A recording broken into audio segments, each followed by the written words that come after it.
Hi, I'm Christine Lee Smith, and I've been a photographer for about 15 years. And today I'm here to talk with you about my journey to coming this far as a photographer and what it looks like.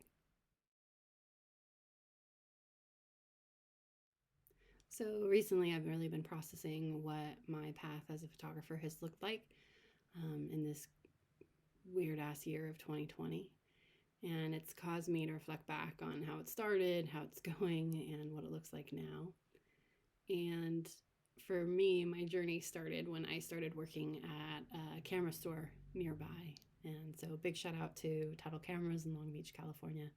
They are still thriving and kicking, so check them out if you need local supplies in that area. But I learned more working at that shop than I ever did in a classroom setting. And so I'm so grateful to have had that as a foundation for myself in photography. I learned about digital cameras, I learned about film and processing, I learned about everything working at that store. And from there, I launched into my own business as a wedding and portrait photographer, which I deeply loved for a time. It was exciting to get feedback and have great experiences with clients and really find in those types of environments where I excelled and what I was naturally gifted at. From there, after way too long, I started to feel tired of that work, started to feel burned out and not energized by it anymore. 10 years of weddings will do that to a person, I suppose. But I think the underlying frustration was feeling like I'd spent so long telling other people's stories that I had neglected telling my own. And so the interest and the passion and the curiosity I had about photography that started me out was getting lost because I was devoting all my focus and attention on my clients' stories without providing me space to really explore my own in tandem.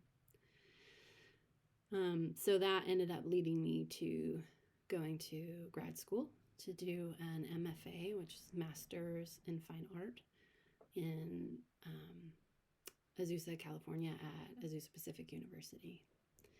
And over those few years, I really began to unpack and process what being a photographer meant to me and refinding what it was that I loved about photography and what I wanted to do with photography, the stories that I wanted to tell, the things that were important to me to explore in photography.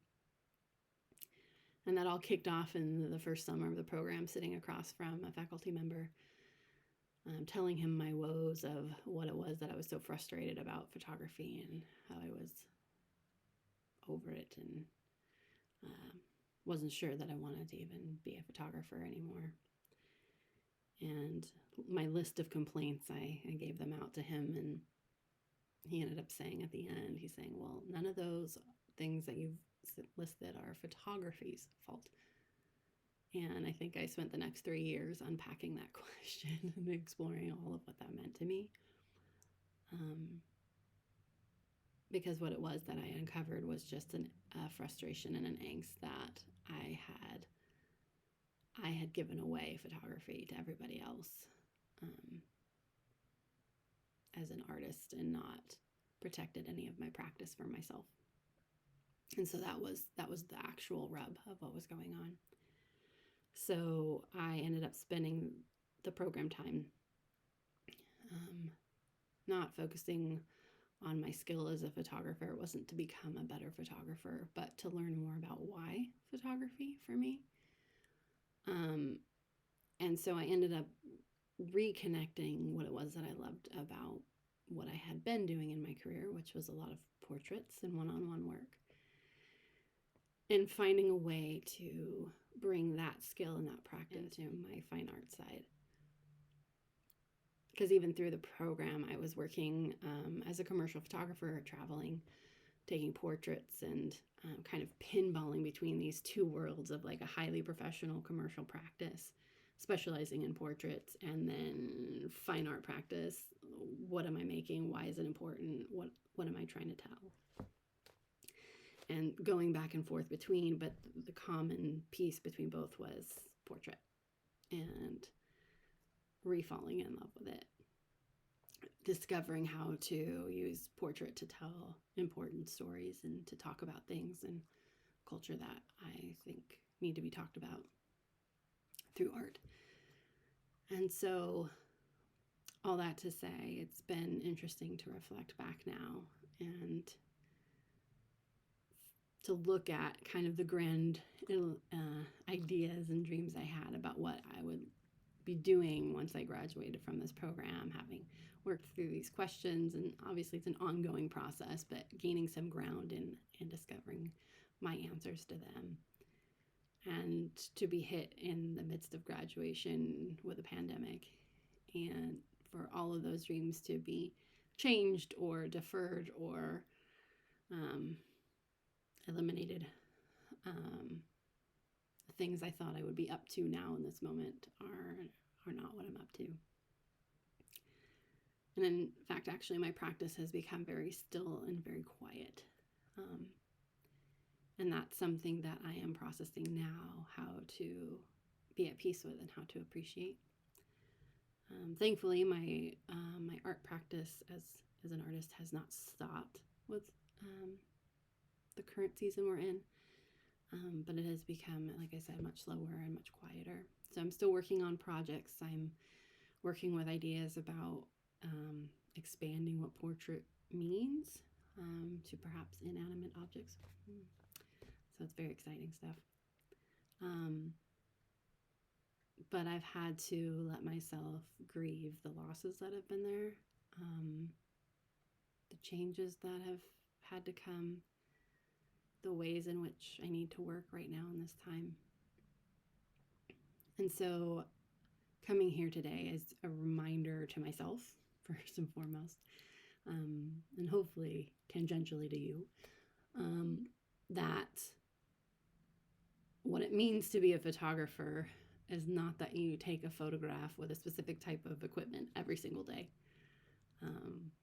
or that you own a specific type of camera, or you know how to use a certain technology, or you can do a certain process with film. But being a photographer is loving photography and caring about it deeply and wanting to use photography as a tool to express what you think is important to the world. And whether you do that commercially or through a fine art practice, it's not all the same, but in a way it's all the same. The audience is different. I think I would frame it that way. But if the idea of calling yourself a photographer feels fraught or complex or hard to do, then you're probably a photographer. So welcome to the club. You're in good company. So, in closing, be kind to yourself. Let your expectations expand and grieve the losses of the way things have changed and the way opportunities have changed. And what else do I need to hear today that would be helpful to you too? When everybody's looking left, look right. I don't know what that means to you today, but as an encouragement to keep going and finding your way forward, sometimes we need to go a different direction than where the crowd is going. So don't be afraid to look at that and consider that. So thanks for being here today. If this was at all helpful to you or relieving to you or meaningful in some way, then go ahead and hit the like button for me. And if you want to hear more of these ramblings in my how-to videos, then go ahead and hit the subscribe button. I'm excited to be here with you guys and talking about this really important stuff and how photography can change the world. All right, so I'll see you guys soon. Have a great day.